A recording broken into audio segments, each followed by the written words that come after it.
तलवारों पर अब धार लगानी होगी। अब कुछ लोग अपनी औकात भूल गए हैं, उन्हें अपनी औकात याद दिलानी होगी। डीजे विनय गोपाल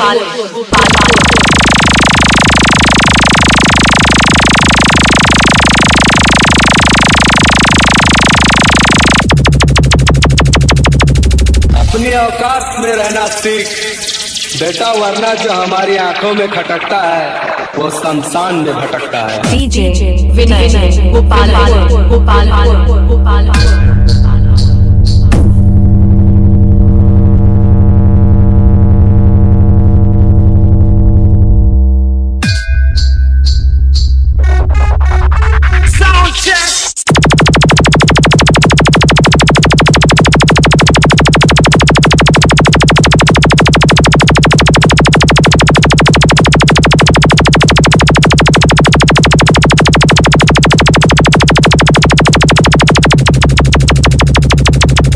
बजाओ बेटा बजाओ, अपने बाप के सामने बजाओ, और ना बजा पाओ तो झोला झंडी लेकर लौट जाओ। डीजे विनय गोपाल गोपाल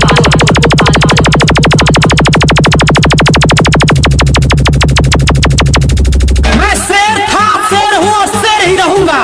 मैं अकेले जंगल में ही सबको दहा के रखता हूँ। मेरे सामने कोई टिक नहीं पाता है। डीजे विनय गोपाल